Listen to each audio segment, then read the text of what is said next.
You had the speech. Be quiet.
I can start?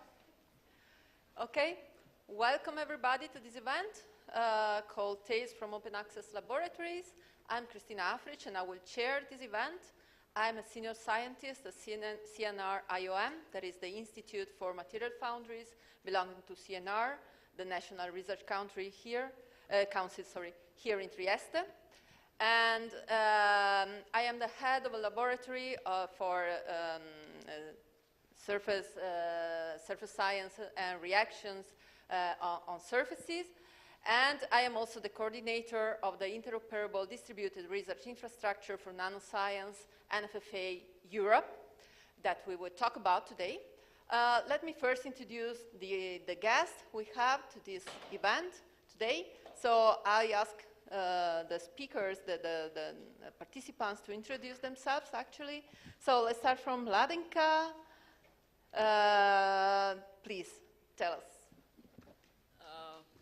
I'm Assistant Professor Mladenka Malenica. I come from University of Rijeka Medical Faculty, and I teach general and inorganic chemistry for pharmacy students. And I'm here because we obtained 2 NFFA projects, so I will share some experience that we had with you.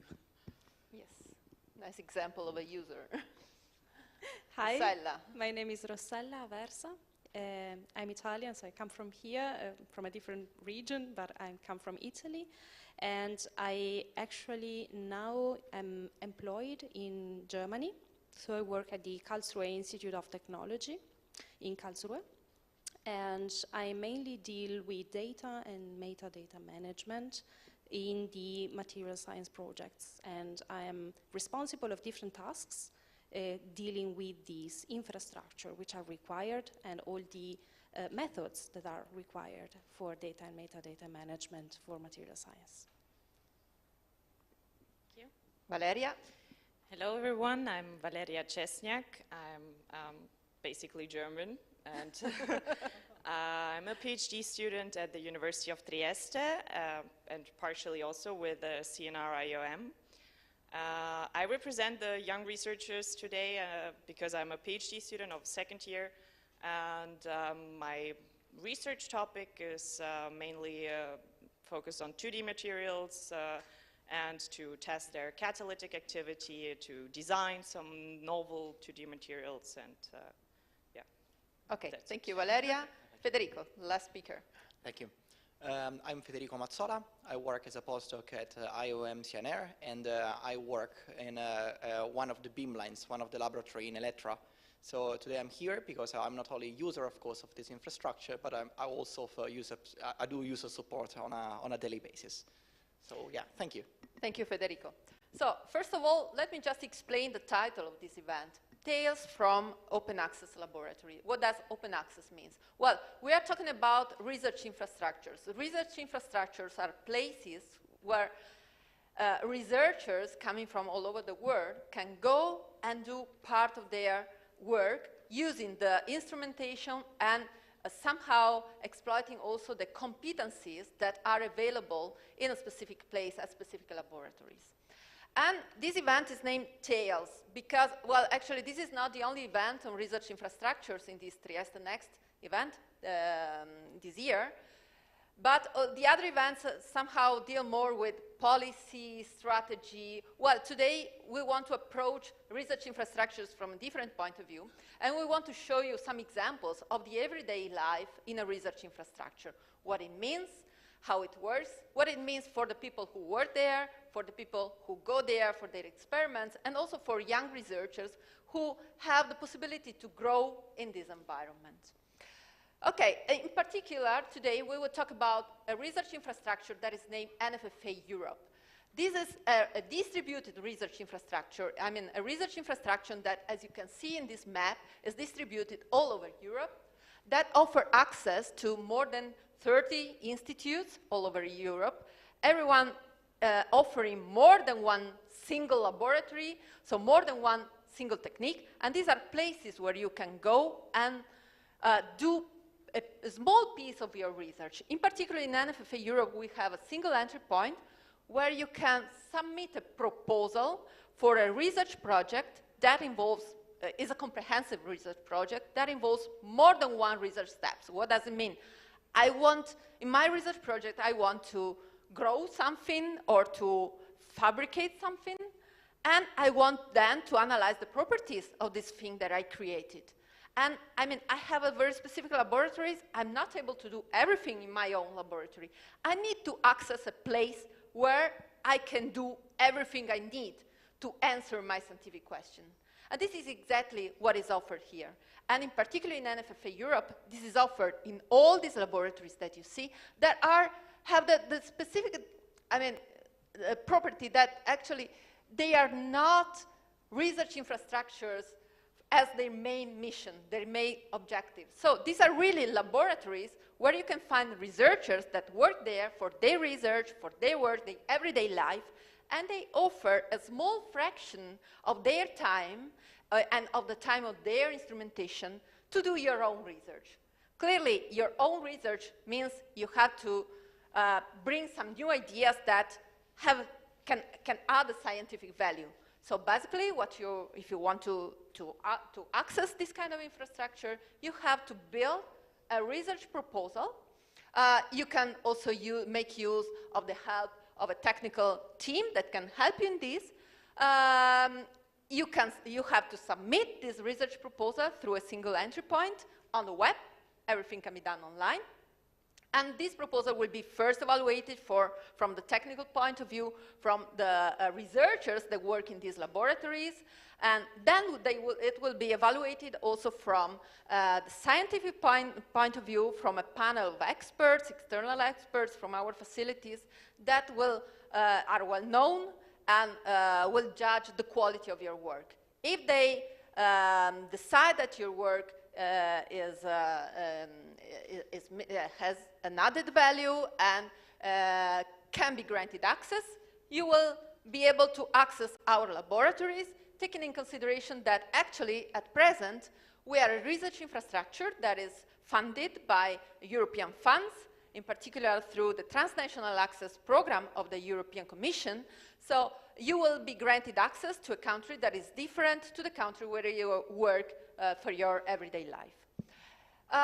In this context, clearly, we have the chance to get in contact with different people, different possibilities, and really you have access to a huge number of different techniques and different instruments.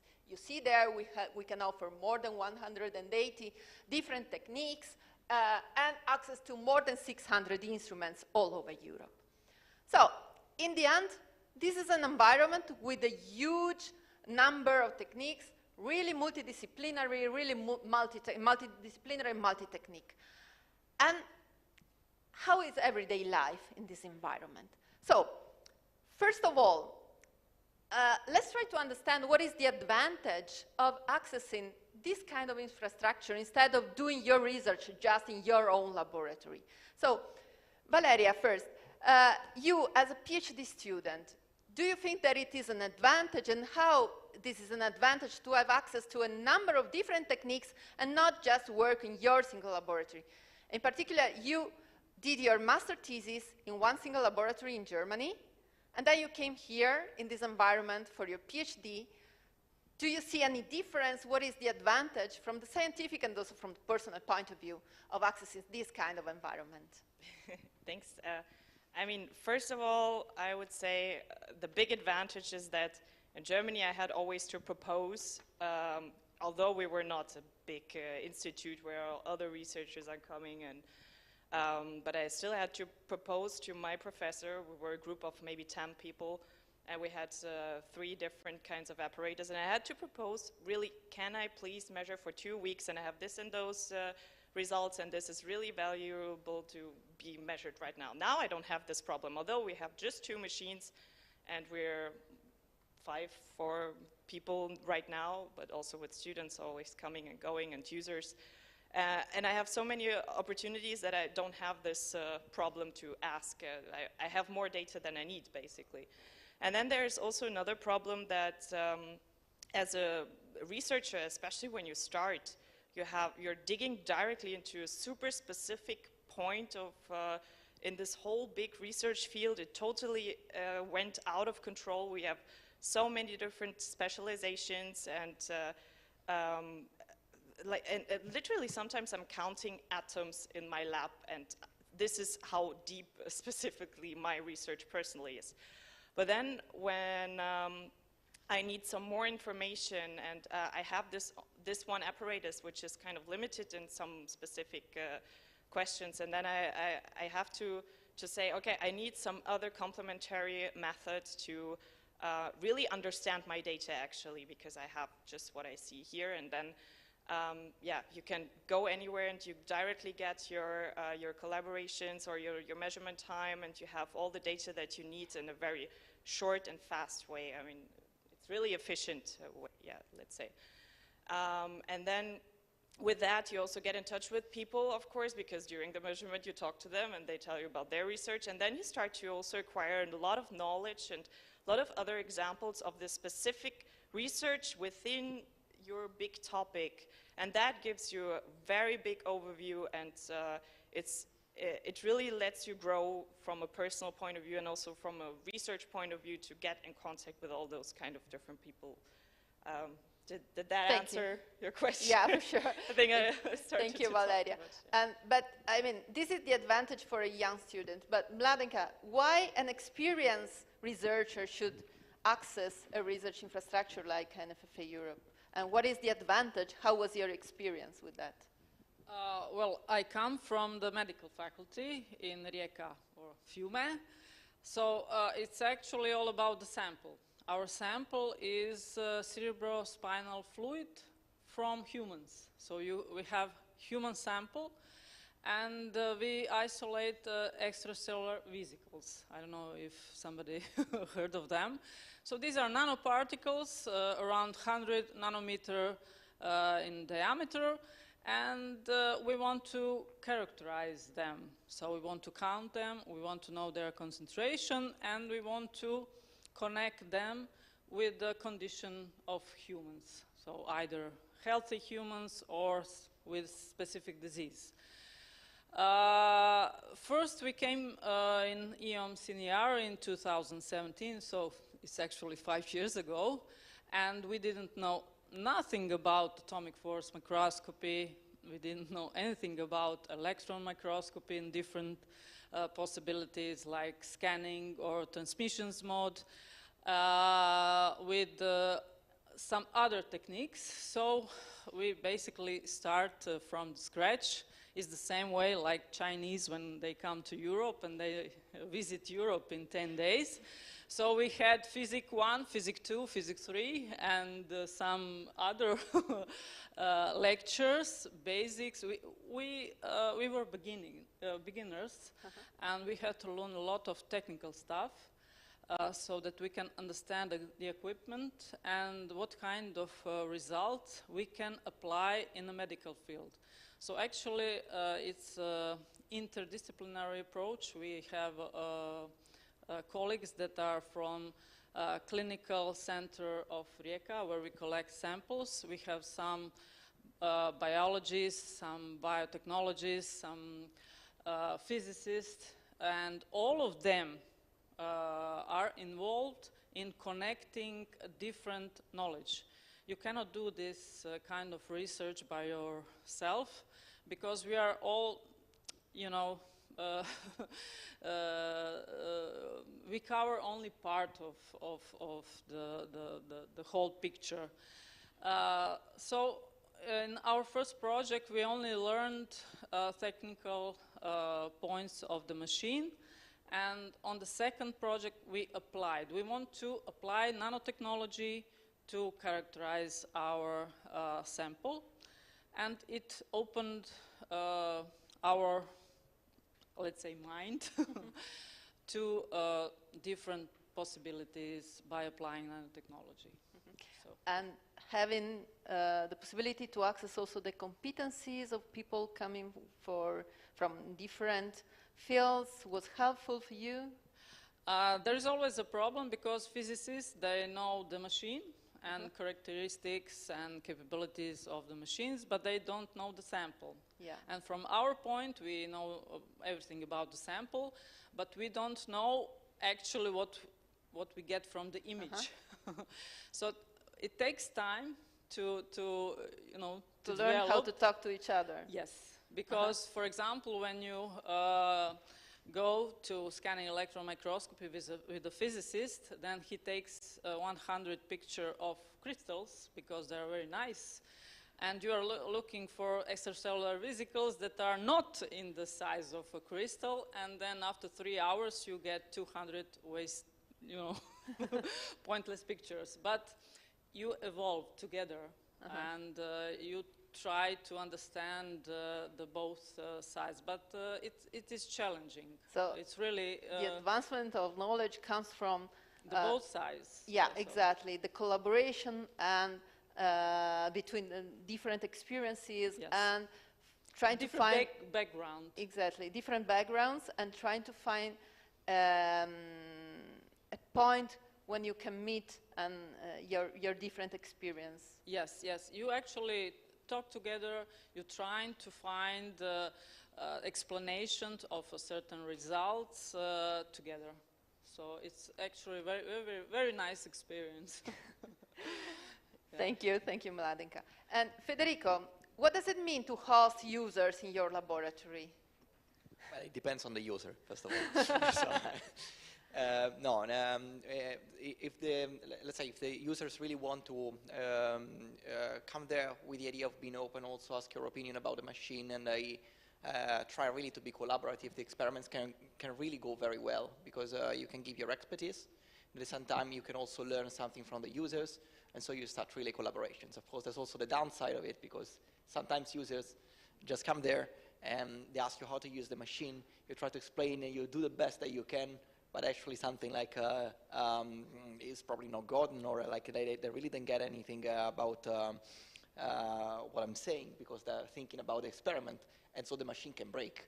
So there's also this other aspect, of course, that we have to take into account. But it's something that happens, so we take this into account, and we have to be ready to fix the machine and make sure that experiment can be carried on.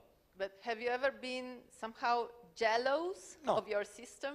No. Do you like to share it with people coming I do like from to share outside? it. I mean, I'm also a user myself, so I do apply for time. I do write the proposals for my own time.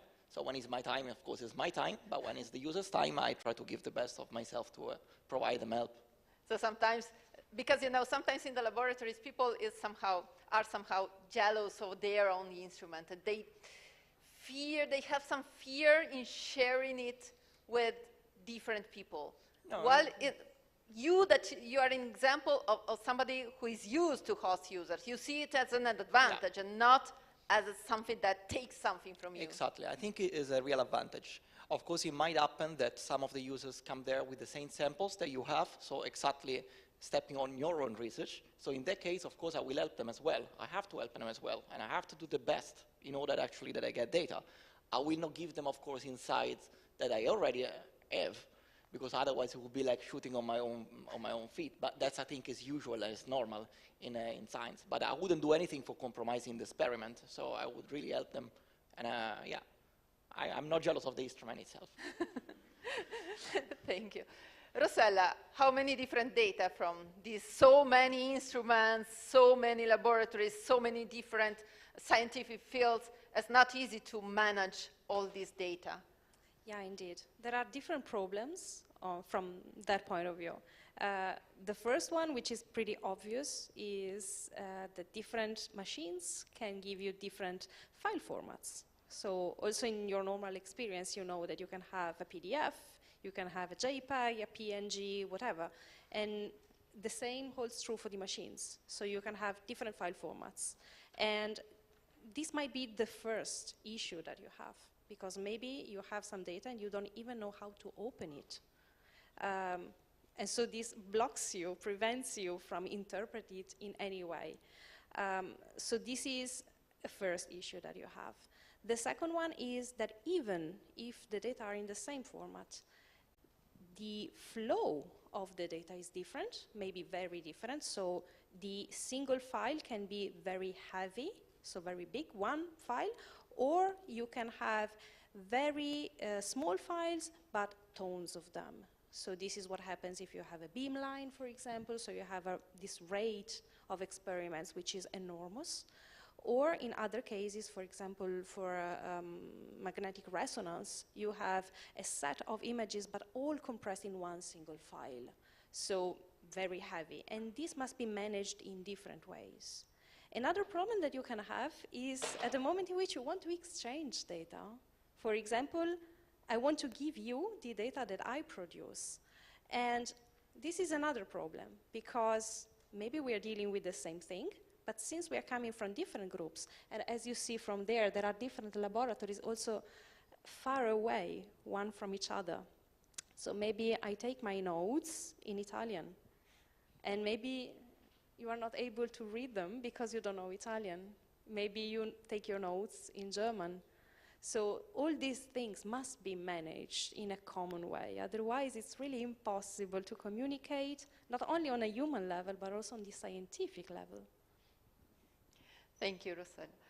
And this is as far as the scientific point of view is concerned. But let's talk now a bit about the human point of view, the personal point of view. So let's start again from Valeria. From the personal point of view, the human point of view, you had the chance working for your PhD thesis in an environment where you are used to see many people coming from everywhere in the world, maybe just for a few days or maybe for a longer period, but you have the chance to meet them, to get in contact with them, to talk about everyday life, etc. What does this bring to you? How is this impacting your personal life and in your personal growth? I mean, for sure, it's even a bit more intense than just meeting people outside, because you're within your research field, and that can push your career and your knowledge and everything really, really far. I mean, just getting to know other people is one thing, but then you're in this international environment. You get in touch with another culture, you get in touch with another language, maybe if you go also abroad, and you get in touch with other people from your field, and then it's like super easy to progress also in this field. So either in form of collaborations, in form of friendships, in form of future steps for your career. I mean, in the beginning I thought, oh my God, this will be so hard to find any a postdoc position, or also in the beginning a PhD position, but then just by talking to people, everything went super fluid, and now I mean, it's more that you think like, oh, there are so many nice and very, very good people with whom I want to work, and it's not that you just dive into a black box like in some cases it is really done. It's because you get to know a lot of people. You can really assess, well, like, oh, what is that kind of person with whom I want to work, with whom I like to work, can I improve on myself in the collaboration? Yeah, I mean, from any point of view, this is, in any case, an enrichment, in my opinion. I mean, of course, you will grow somehow. I mean, this is somehow goes without saying that you grow by meeting people and working with other people. But for me personally, it was, I mean, I got the PhD position like that, and I think when I want to progress, I would have already more than enough context and contacts, and also knowledge to assess which kind of group I would really like to work and where I can progress a lot. Yeah, I think. Thank you, Valeria. And Mladenka, and you already told us that somehow you had to find a way to discuss and to compare with the researchers from the scientific point of view, coming from a different background. But did this bring somehow something also for your personal life, your personal way of thinking in your everyday life? Well, when we came, we collaborated directly with a PhD student. So her name is Valentina Masciotti, and she finished her PhD research, and she was waiting only for the defense. So together with her, she was a nanotechnology, I think, student in Trieste. And with her, we managed to prepare our sample, discuss the different methodology and different machines. And when we went to imaging, we discussed with senior researcher about the background of the machine. So it was always funny because we had a lot of questions that they had to answer. They were very kind to answer because we didn't know nothing about the machines. But it takes time to get to know the machine, to get to know the field that you can use in your research. But all of the staff, Simone D'Altilio and Marco Lazzarino and other people, Silvio, Mario, Luciano Greco. I have to name them because they helped us to understand very difficult field. So it's basically, you start from the beginning. You were not educated. My background is biotechnology. I never used this machine. I never used the Raman spectroscopy or atomic force microscopy or scanning electron microscopy in transmissions mode. So I was a student from the start. But all of these people are very open-minded. We felt very welcomed, and there was no competition. We came with a totally different sample, so most of these people are in material science. Okay, some of them are dealing with cells and bacterial cells or cell lines. We came with a human sample, so we didn't feel any kind of competition. We felt, welcome, and we resolved together our problems. and you had, coming from a different country, you had also somehow the chance to see a different approach or a different... Well, we managed to discover primo piatto, secondo piatto, and to discover culture. Then we mixed all the different piatto, and then we were forced not to do that because we have to respect Italian culture. No, it was really very nice because you stay here in Trieste for a few days, then you visit local restaurants, and then you meet different cultures and your cuisine. So it's, I would really recommend to anyone to apply for the project. Thank you, Mladenka. Federico, as an access provider, so as a researcher that works on a beamline, most probably you saw Everything. everything, exactly. Things that you cannot even imagine. Exactly. Can you just tell us something? Tell one or two examples, maybe Ooh. that were funny or whatever. Well, I probably shouldn't say that. But no, I think in general, yeah, it's a very enriching experience because you get to know really many different people or like with many different backgrounds and also different attitudes. One time I've been called at 3 o'clock at night, for instance, 3 a.m., and they didn't find the basket of fruit. They left some fruit at the beamline, and they asked me where it was. I was like, I have no idea, but this is like exonerate from my competencies, essentially. So some of the users just don't realize that there's a jet lag or coming from abroad. For instance, they don't realize this. I generally switch off my phone at night. That time I didn't, by mistake, so it was totally my fault. But I think it's very nice actually to get to know people because you become friends with them. You can still contact them later for other projects. You can really do a kind of a nice and collective type of science because you can really talk to them even later on and you end up being friends together with these people. This is, I think, the most beautiful part of this experience, of course. Yeah. And yeah, it's also different. I noticed that there was like a temporal factor. When I started to begin with here, I was coming from a university background. I was coming from university environment, so I developed tolerance quite a lot. But after you get there, after you actually develop the tolerance, everything like is so much smoother and so much nicer. So you have a step at the beginning. a transition. Yeah. Thank you. And Rossella, somehow your work is a bit different because it's a bit delocalized. I mean, you have to deal with data coming from all the different institutions, etc.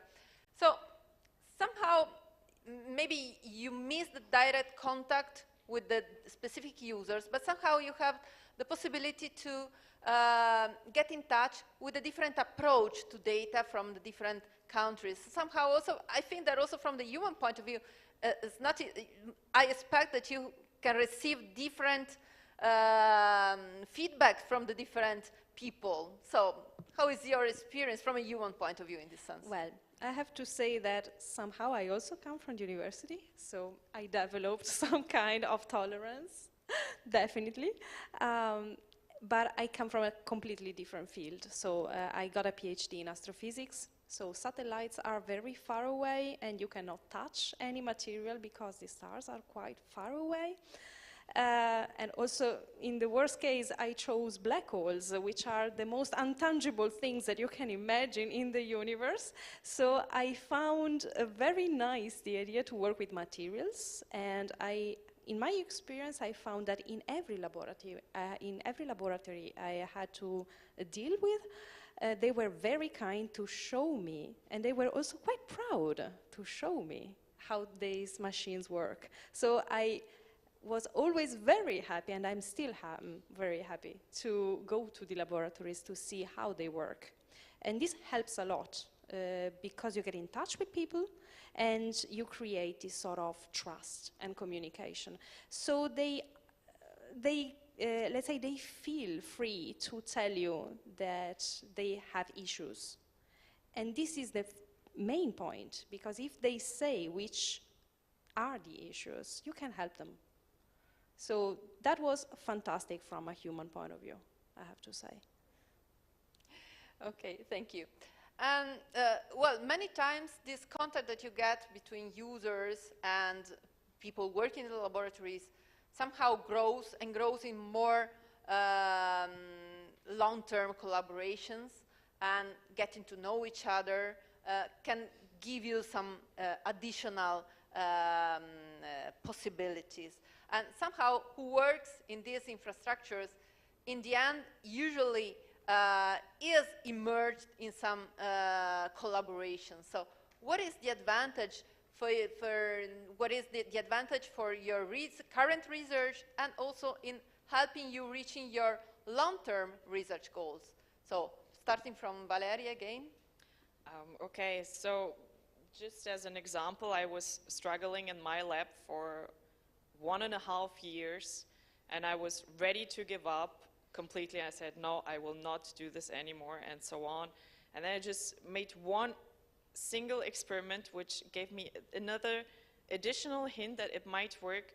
And now I have like kind of the proof, and I go to people and I say, hey, look at that. I have this, but I cannot resolve the problem because my system is limited. And then they are super ready and say like, oh yeah, okay, it's so nice. Okay, I will wake up at 3 in the morning and then I will come to your lab, to the lab, and I will measure for you because otherwise everything is occupied. But still, I mean, it's sometimes people are really, really super helpful, and then it boosts your results. I mean, then within, I don't know, 2 months or something, I got more data than in this 1.5 years in total. So these are like totally unpredictable pathways, and you just have to trust and to be consistent and go and ask people actually, because also to make that one last experiment for this hint, I actually talked to somebody who was more experienced and just went there and said, okay, come on, look at that, it's really nonsense, and I won't just give up. And I just changed completely my PhD topic after 1.5 years of 3 years maximum. So, but yeah, then in the end it turns out that okay, it's super nice, super novel, and there were really high experienced professors even, not from open access labs, so maybe they didn't know that nice approach. They'd tell me, no, this not gonna work. Why should these atoms do that? I mean, this won't work. I mean, it's nonsense to proceed there. So I said, okay, maybe it is, but yeah, in the end. And then when you have some more proof and so on, then you just go and you ask, and the people are willing to help you, willing to boost your career, let's say, or your results, also joining a collaboration. But still, as I said, 2 months after, I'm full of results, and I don't know where to start that. Yeah. So an open access environment, an open environment, yes, that can bring collaborations, can bring just the discussion with different people with different expertise, sometimes really helps and somehow remove some limits that you put yourself. Yeah, I mean, if you're just sitting there in the lab on your own and you're thinking, this is like 1% of efficiency. Because when you have a dialogue with somebody else who's also thinking individually, this is where the work really starts. I mean, just being there with your own limitations and your stupendency locked in this lab, not coming further, then when you start to talk about all these things, then the real process of thinking and working really, in my opinion, starts. Yeah. So that's why it's really required. Thank you, Valeria. Mladenka, and from the point of view of a user, do you think that this can be also the start of a new collaboration that maybe can bring you also some new funds, new projects, etc.? Yes, we managed to publish for start two publications, and one of this publication was a review with the personal results. It is well cited because it brings the main points in several technologies, so mainly atomic force spectroscopy and electron microscopy, and their application in these special fields for characterization of extracellular vesicles, because people that are investigating extracellular vesicles are mainly medical doctors or biochemists or biotechnologists, and they need to see what can they get as a result with this technology. Not the whole background, how the beam is working and how the cantilever is working, but what is the end result? And how can I use this end result maybe in clinical practice? For example, we are aware that extracellular vesicle from cancer cells are softer than the normal one. Okay, great. Can I use that in diagnostics? So it is idea. We are not yet in the point of using the machine as diagnostic tool. So first you have to publish something because you want to apply for a project. After these two NFFA projects, we were able to apply the national project and another one with Slovenia, so between two countries. And we participated in application of Central Europe Interreg. So it was really a boost for us. So NFFA gave us the possibility to enter in the field of nanotechnology and gave us the opportunity to participate in future project calls. Thank you. Thank you, Mladenka. And Federico, I mean, you saw many collaborations, and what is the main opportunities that this experience gave you? Yeah, I think it's a great advantage being on this side scientifically for your own project, actually, as a researcher and as a user, because when you look at how other people are working, you can also say, okay, I like this way of working, I like this way of doing something. I can make it mine, which means I don't have to copy, of course, something, but I can take the kind of philosophy and apply it maybe to my own science as well. And I can see how the group is working, so I'll try to apply that one as well to my own research, and I think this is great, because it's an advantage that otherwise a person that is not involved or is not engaged into a collaboration would have. That's, I think, the greatest advantage. Yeah, I think so. Thank you. And Rossella, what about data? I mean, also to handle data, you need collaboration. You need to start new collaborations to really understand how to deal with data. Yeah, there are different aspects also on that. So from one point of view, let's say the more technical one, there are a lot of competencies that are required to build up a sort of infrastructure able to manage data from different sources. For example, you need first the back part, let's say the hidden side, which is like the database, all the stuff that you have to put behind the scenes. And then you also have to build up a fancy interface that the user is able to use, because they are not programmers, they are not hackers, so maybe they're not able to, they just want a button for that. And this is something that is difficult to find someone who has all the competencies to do it once. So you have to divide and conquer. So you have to speak with different people and start working together. But on the other point of view, also to categorize this data somehow, you have to find a sort of common description. Otherwise, how can you do? And this is pretty common. So each community tends to have their own standards, let's say. So we do like this. So my role has been for a while to talk with different people from different techniques, maybe, and say, look, I noticed, coming to your lab, that you use a sample, but you also use a sample. So why don't we talk to each other and say, can we find a sort of common terms that we can use so that we can have one single description to describe two different things? And this has been growing, because in the end, since I am on the top and I have to ask them to explain me everything, and they realize that they do the same things, they just call it with different names.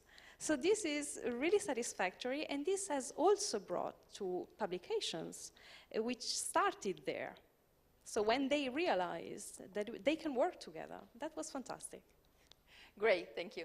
And you dealing with data are somehow at the forefront of what is the requirement now also for open science. So not only open access, but open science. Can you briefly tell us what open science is? Then we will open the floor to the audience. Yeah. Open science is thought to be the sharing of the knowledge coming from the research for everyone, so that in practice every result which is obtained is publicly available, so that every one of you, not only the scientists, but really everyone, can take those data and perform independent analysis. This is very useful for the science, because independent analysis is fundamental. And also, let's say, for everyone, for transparency of the results. So for example, I can say, I can claim that I obtained something using this data. So I use those data and I obtain the results. And maybe you don't trust me, which is the basics of science. It's good. Never trust me. Also on a personal level, but this is another story. So yeah, so you can take those data and you can try to reproduce exactly my results. If you're able to, probably I was right. So this is definitely an improvement for science. Yeah. What do you think, Mladenka? Are you available to share this concept? Yes. In the same way that when we came, the scientists were open for new people from Croatia, and they were open to share their knowledge. In the same way, we begin to educate other people. So first, in 2017, I came alone. Now there is a small group of people. We have 3 PhD students that will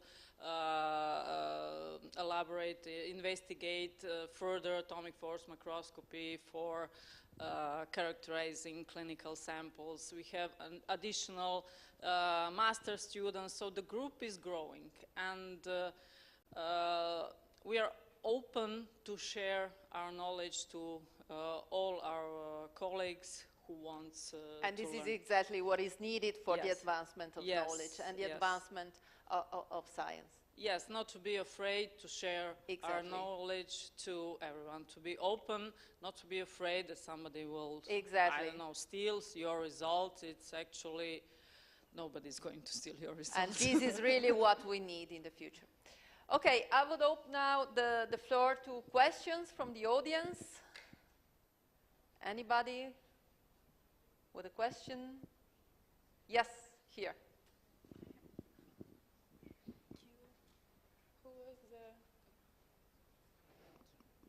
Hi, thank you very much for all sharing your experiences. It's very clear how an end user is benefiting with these open access labs. But I'm interested how the institutions, the participating institutions, are directly benefiting from the open access. And that's my first question. And then second question would be, in the premise of open access labs, how do you handle now the data sharing and the intellectual property rights handling? Yeah. Okay, first of all, what is the advantage for the institutions? Well, there is a general advantage for the institution to get in touch with different institutions all over the world and to get to establish new contacts with new institutions. And then there is also an advantage from the scientific point of view of the specific laboratories that participate. As Federico already told us, if you want to answer again this question, you have an advantage also for your own research in this. Yeah, there's an advantage, of course, for our own research.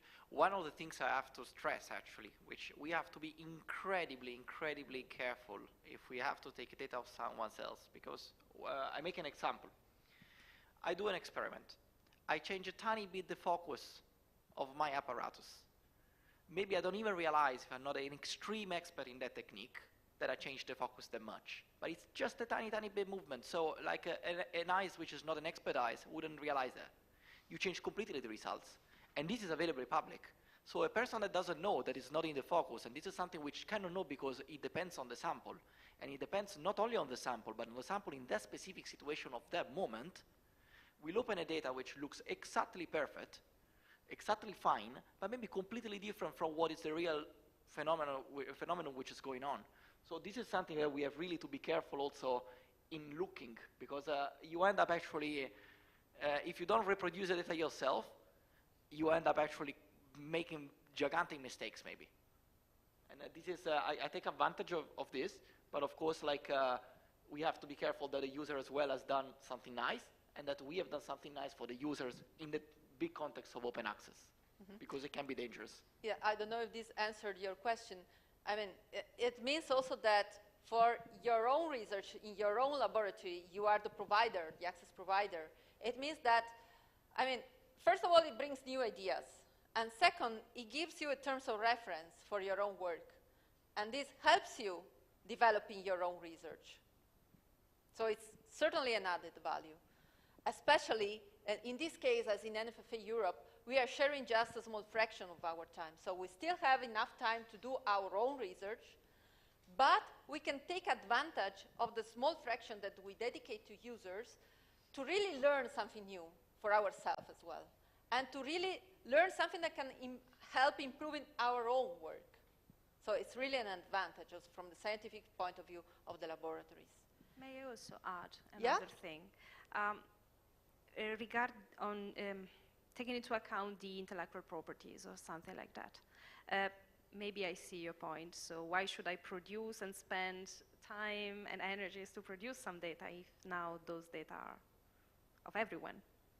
So there is a system behind that. So part of the data management takes also into account the curation of data, which is not only how these data appear and where, but also, for example, a license. So for example, in the very basic case, the data is there, but you have to say that you are using them. You cite them, for example. In other cases, more delicate, for example, when you receive fundings from some places, you have what is called an embargo. So it means that you have a certain period of time, usually 3 years, in which those data is only for the collaboration who received the money, who is paid to produce them. So they have 3 years to produce their original results, and after that, the data is shared. I hope this answered your question. Any other question? I cannot see you, but I hope, yeah, they do, hopefully. Yes, okay, I was curious when you mentioned that the program encourages transition between different countries. So if you are in this country, you probably cannot use the facilities of this country. Yeah. And also, if how is the private sector, no? If the private sector has access also to this kind of... Yes, of course, is welcome. Obviously, also the private sector is welcome as a user, can submit a proposal. Small, medium enterprises are not even bound to the obligation to disseminate their results. Large industries actually, so small, medium enterprises can keep the intellectual property totally.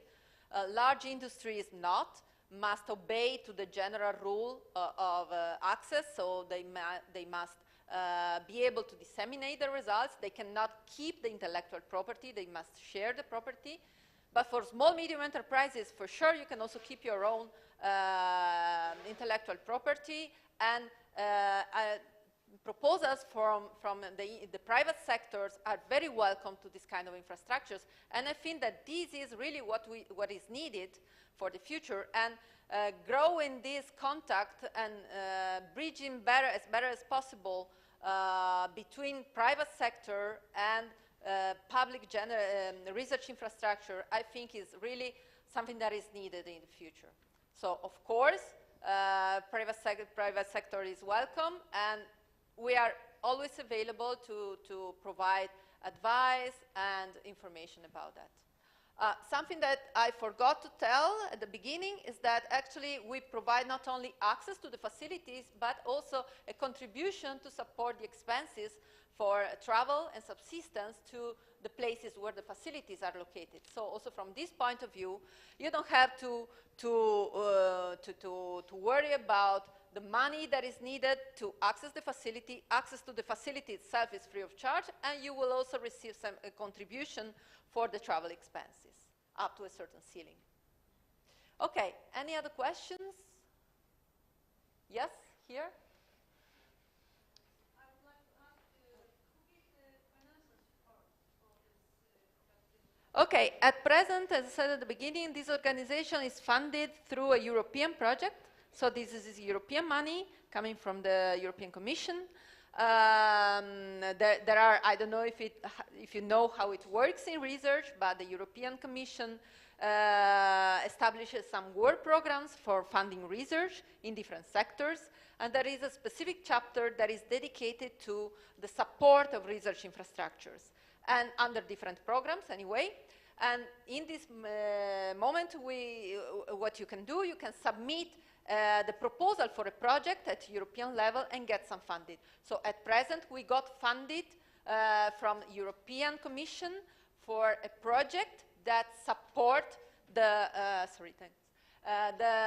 this project, giving some contribution to reimburse the cost that the laboratories must go through to offer the access to their premises and supporting the travel of the users. This project started February last year, sorry, 1st of March last year, and will end end of February 2026. So there's still plenty of time to apply for access to these facilities. Well, actually, this, one of the things we have to develop in this time is also a plan for a long-term sustainability. Actually, this is not the first funding that we received to offer access to our facilities. We were already funded by a different European project before this project started, and that was from 2015 to end of February 2021. And now we are thinking and working on different possibilities to ensure long-term sustainability of this action, which we believe is really useful and important. And I have to say, actually, we were also selected to be a pilot project by the Commission. The Commission selected just 3 pilot projects of this kind in 3 different fields of research. One is nanoscience and nanotechnology, and we are the representative for that. There is one in astrophysics, and there is one in earth science. And we were assigned a task also to study the possible way to ensure long-term sustainability to these facilities. And believe me, we will find a way, because we believe that this is something that makes sense, that is useful to the community, is useful to the research, and so we will do our best to ensure long-term sustainability to these actions. Yes?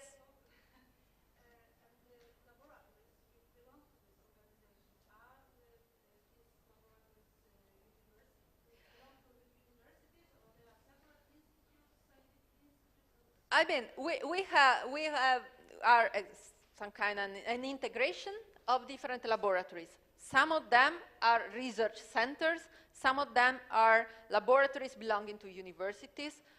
All the laboratories keep their nature, keep their property.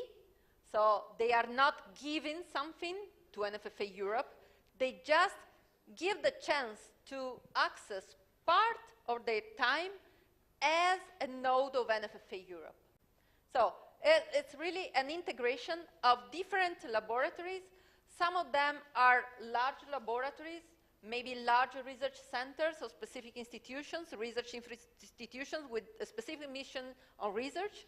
Some of them are small laboratories belonging to university that are very specialized. And this is something really interesting, because, you know, maybe you can find a way to access large laboratories even if you do not apply through this kind of project, because many times these large research laboratories are also research infrastructures in themselves, so you can access those directly.